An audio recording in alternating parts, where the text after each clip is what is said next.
Hello YouTube, this is BUB'S Comics coming at you with a quick comic haul. This was what was left of what I got at the archives. Several weeks back I had went to an LCS, or not so local LCS, and picked up several books. Basically had a panic attack because I was going to be spending too much, but he has so many great like minor keys, and he has some bigger books, but mostly, I mean, if you're looking for back issues and minor keys, a shop called The Archives in Bowling Green, Kentucky, just absolutely fantastic. He's a great place to hunt down some of those books you're missing in your runs, but then also to pick up some keys, minor keys. He has major keys too, but I've been sticking with the minor keys with him for now, and I'm doing real well with that. So anyway, I was there a few weeks ago, and I picked up a bunch of books, and I left half of them behind because I just couldn't do it, just too much. He was having a great sale, but he held them for me, thankfully.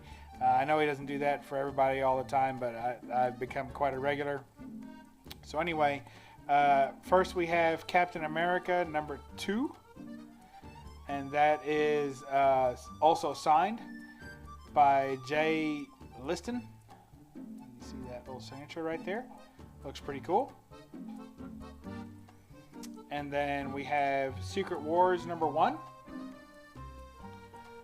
And nice Mike Zeck cover there, and also that does have the blue Galactus print error, of course, as all the first prints do.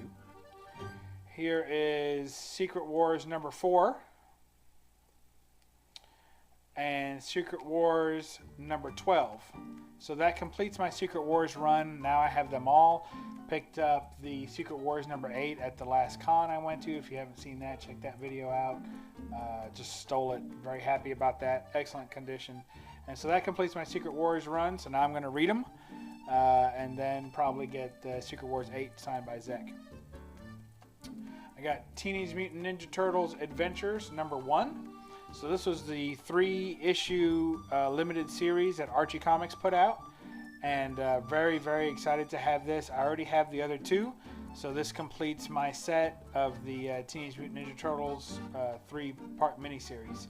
And this was basically based off the cartoons from 1988, so it's not the original Eastman and Laird, but it's the based on the cartoon, which is, I actually prefer those. If you've ever read the original Turtles, or even the recent incarnation of the Laird and Eastman Turtles, they're not the same. I kind of grew up with the cartoon, so that's the version of the Turtles I like the best.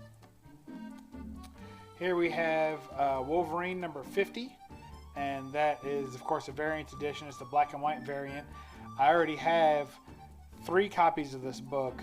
I have 2 that are the regular colored version, and then I have 1 of the black and white version, and now this is my 2nd of the black and white version. And the reason that I have these, or that I go for these, is because they're wraparound covers, and I like to display them side by side. So I had the colorized version displayed side by side for some time, and now I have the black and white one. So at some point I'm going to try and collect enough black and white covers to do a whole black and white wall. I think it'll look pretty cool. Here's the Batman Adventures #23. Prior to getting my hands on this one, the Batman Adventures #1 variant edition with the Funko Pop. So prior to getting that one, I was in the hunt for a good Batman cover, animated adventure cover, in order to get it signed by Kevin Conroy. At this particular con that I'm going to, there's also going to be the lady that voiced Poison Ivy for the cartoon. So if I'm going to get one signed in addition to the one I just showed, it'll be this one, and I'll get it signed by both Kevin Conroy and the voice of Poison Ivy. I forget her name.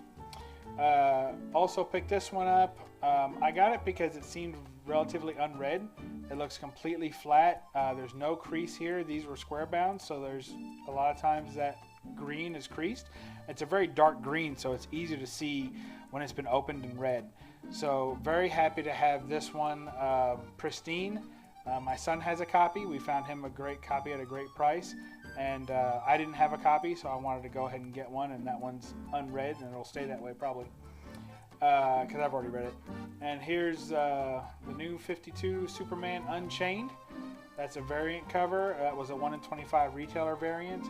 This one is Ordway, so glad to have that. And then we have Family Dollar #1. This is Fantastic Four #1 reprint, obviously mini comic that Family Dollar put out. So very happy to have this. I think it's cool. It could be in better condition, but it's a mini comic, so it's just something to kind of throw around, keep in your car maybe, and read it on the road. I'm not trying to keep it as a collector's item. I'm actually going to keep this around, thrown around for people to read or pick up and read. And then lastly, but certainly not leastly, this one is Cave Woman Deadly Venom. That is beautiful. So as most of you know by now, I'm a big Cave Woman fan, and I collect most of the Bud Root covers. I like them the best. So we'll go ahead and do that for you. I think that's more or less how it's meant to be displayed. So there you go. There's Cave Woman by Bud Root. And I think it's a one-shot, so I'm looking forward to reading that. So that's it. Hope you liked the video. Hope you caught the live chat. And check out our next live chat. We do it every Monday, the No Faces chat. So, all right. Thank you all. And when you get done with all this, read a comic. Bye.